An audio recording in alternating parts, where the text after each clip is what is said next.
What if I told you Luke Skywalker didn't become a Jedi between A New Hope and Empire Strikes Back? Because that's actually one of the biggest misconceptions in Star Wars. Luke isn't a Jedi Master. He's not even a real Jedi Knight. He's a young rebel commander trying desperately to learn a religion that has been nearly extinct for decades. He has no teacher, no Jedi Academy, no Holocron, no Jedi Council, no understanding of who Darth Vader really is. And yet, during the 3 years between these films, Luke would fight Imperial assassins, uncover forgotten Jedi secrets, lead elite rebel squadrons, survive encounters with Darth Vader, discover Obi-Wan Kenobi's hidden journals, explore ancient Force mysteries, and become one of the most important symbols of hope in the entire galaxy. That wasn't just a gap between movies, this was Luke Skywalker's apprenticeship. And honestly, some of the greatest adventures of his life happened during these missing years. And throughout this video, I'll also point out where many of these stories come from in the comics and novels, so you can experience them for yourself if you want to dive even deeper into Luke's journey.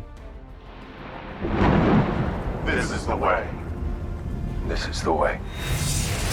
Welcome to Fatherly Fandom. I'm your host Chris, and if you love Star Wars breakdowns, deep dives, lore discussions, and all things nerdy, you're absolutely in the right place. So hit that subscribe button. Your inner nerd will thank you. And don't forget to click that notifications bell because YouTube loves turning off notifications by default. And if you want to stay up to date with all the Star Wars coverage, Marvel discussions, DC breakdowns, live streams, reviews, and convention coverage, you're definitely going to want to turn those notifications on. Today, we're beginning part 1 of our 3-part series exploring Luke Skywalker's hidden story between the original Star Wars films. Not the movies, the years between the movies, the missions, the battles, the friendships, the discoveries, the failures, the adventures that transformed a moisture farmer from Tatooine into a hero we meet at the beginning of Empire Strikes Back. And by the end of this video, you're going to understand why the Luke Skywalker who arrives on Hoth is a completely different person than the farm boy who destroyed the Death Star. So grab your lightsaber, settle in, and let's go back to the days immediately following the Battle of Yavin. Chapter 1, The Hero of Yavin. The story begins with one of the greatest victories in galactic history, the Battle of Yavin.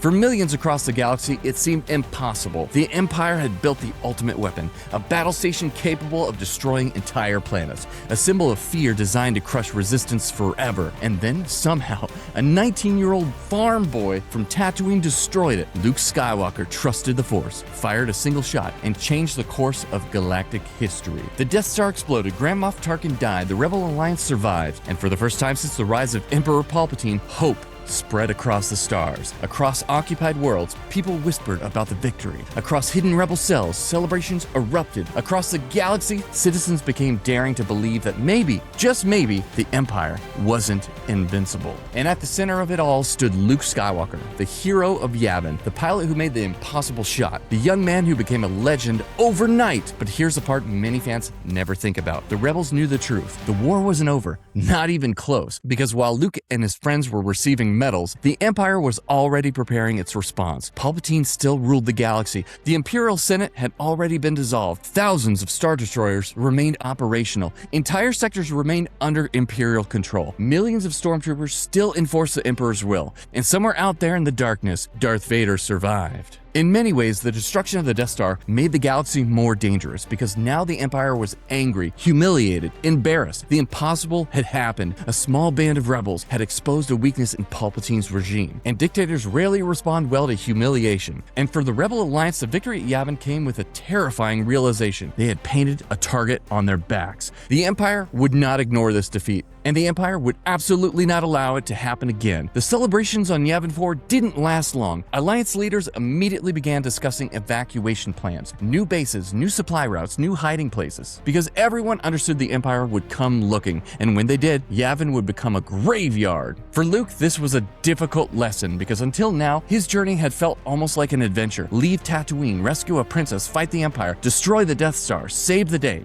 But war doesn't work that way. One victory doesn't end a conflict. One battle doesn't win a war. And destroying the Death Star doesn't magically make the galaxy free. If anything, it made Luke more important than ever, because overnight he became something larger than himself, a symbol. And a symbol carries burdens. Every rebel pilot knew his name. Every Imperial officer wanted him captured. Every citizen looking for hope saw Luke as proof that change was possible. And honestly, that's a lot of pressure for someone who only weeks earlier had been dreaming about joining the Academy and leaving leaving Tatooine. The farm boy who stared at twin suns was gone. In his place stood the most famous pilot in the Rebel Alliance. But fame wasn't what Luke wanted. He wasn't interested in becoming a legend. He wasn't chasing glory, because while everyone else saw a hero, Luke saw a student, someone with questions, someone trying to understand the Force, someone mourning Obi-Wan Kenobi, someone searching for answers. And that's where the real story begins, because while the galaxy celebrated Luke Skywalker the hero, Luke Skywalker himself was facing a problem nobody else could solve. How do you become a Jedi when there are no Jedi left to teach you? Chapter 2, Luke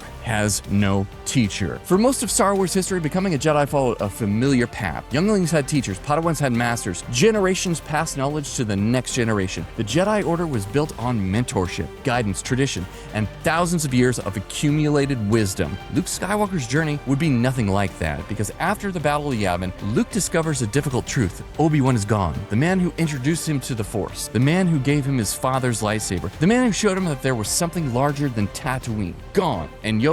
Luke doesn't know him yet. Think about that for a second. When Empire Strikes Back begins, Luke doesn't have anybody to show him the ways of the Force. In fact, Luke doesn't even know where to begin. Every Jedi in galactic history had teachers. Luke Skywalker had memories. A few conversations aboard the Millennium Falcon, a training remote, some lessons about trusting the Force, and the memory of a man who sacrificed himself aboard the Death Star. That's it. No Jedi Temple, no archives, no holocrons, no instructors, no roadmap, nothing. For the first time, Luke begins understanding the scale of the challenge in front of him. The Jedi Order is gone. Not weakened, not scattered, gone. And somehow the future of that entire legacy now rests on his shoulders. It's a burden almost impossible to comprehend. Imagine discovering that you are responsible for rebuilding an institution that existed for thousands of years, an institution destroyed before you were even born, an institution whose teachings have largely vanished across the galaxy. That's the reality Luke faces, and honestly, most people would have quit. Most people would have decided the task was impossible. Luke doesn't. Instead, he becomes obsessed with learning, obsessed with understanding, obsessed with finding answers. Every rumor matters. Every story matters. Every mention of the Jedi matters, because Luke understands something nobody else does. If he doesn't learn what it means to be a Jedi, the Jedi may disappear forever. And so he begins searching ancient records, forgotten stories, old rebel intelligence files, anything connected to the Jedi Order, anything connected to the Force, anything that might help him understand the path Obi-Wan wanted him to follow. This obsession becomes one of the defining characteristics of Luke during these years. While Han is focused on survival, while Leia is focused on the rebellion, Luke is chasing knowledge, not because he wants power, not because he wants recognition, but because he's afraid of failing, afraid of letting Obi-Wan down, afraid of becoming the last Jedi and not being good enough. And that's something I think a lot of fans miss. Luke isn't confident during these periods. Not really. He's determined. There's a difference there. Underneath the heroism, underneath the optimism, underneath the growing reputation, Luke is constantly questioning himself, constantly wondering whether he's ready, constantly wondering whether he's worthy. Because every time he ignites that lightsaber, he's reminded of one truth. He doesn't know what he's doing. Not yet. But that's also what makes Luke so compelling, because he keeps moving forward anyway. He keeps searching. He keeps learning, he keeps trying, even when he doesn't know where that path leads, and eventually the search begins paying off. Because during these years, Luke discovers something priceless, a connection to the man who started him off on this journey, the writings of Obi-Wan Kenobi himself, and those journals would become the closest thing Luke Skywalker ever had to a Jedi Master. Luke wasn't the only one changing during these years. While he searched the galaxy for answers, the Rebel Alliance was discovering something unexpected. The farm boy from Tatooine wasn't just becoming a student of the Force, he was becoming a leader, and before long, people would stop calling him the Hero of Yavin. They would start calling him Commander Skywalker.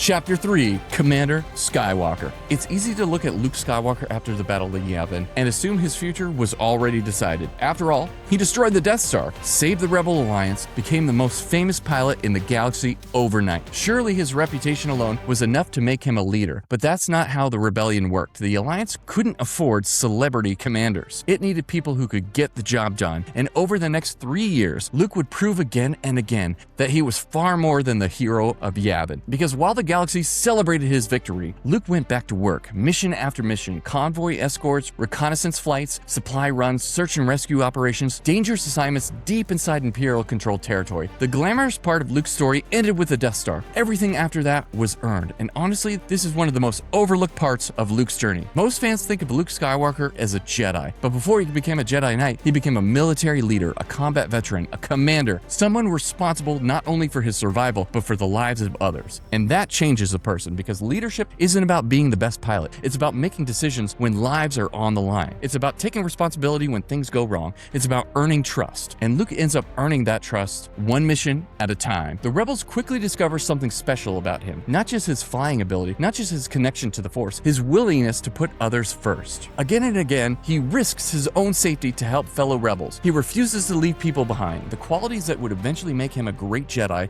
are already beginning to emerge. Compassion, selflessness, hope. At this point, Luke doesn't fully understand the Jedi Order, but he's already embodying many of their ideals, and people notice. Pilots notice, commanders notice, Leia notices, Mon Mothma notices. The Alliance begins placing greater responsibility on his shoulders, not because he's famous, because he's dependable. Because when Luke Skywalker is assigned to a mission, people believe he's going to find a way to succeed, even when success seems impossible. And over time, something remarkable begins to happen. The Hero of Yavin slowly transforms into Commander Skywalker, a title earned through service, through sacrifice, through leadership, not through one lucky shot. And this growth is explored throughout the Marvel Star Wars comics. One of the best examples comes in the early Skywalker Strikes storyline, where Luke is forced to balance his growing responsibilities as a rebel leader with his personal quest to understand the Force. Because that's the challenge defining the entire era of his life. Luke is trying to become two people at once, the future of the rebellion and the future of the Jedi. And honestly, either one of those jobs would be overwhelming on its own. Together, they're almost impossible. Yet somehow Luke keeps moving forward, keeps learning, keeps leading, keeps inspiring the people around him. And before long, those leadership skills help create something that will become legendary throughout the galaxy, an elite group of pilots willing to take on the missions nobody else can. A squadron whose name would become synonymous with courage, and in many ways, a squadron that perfectly reflected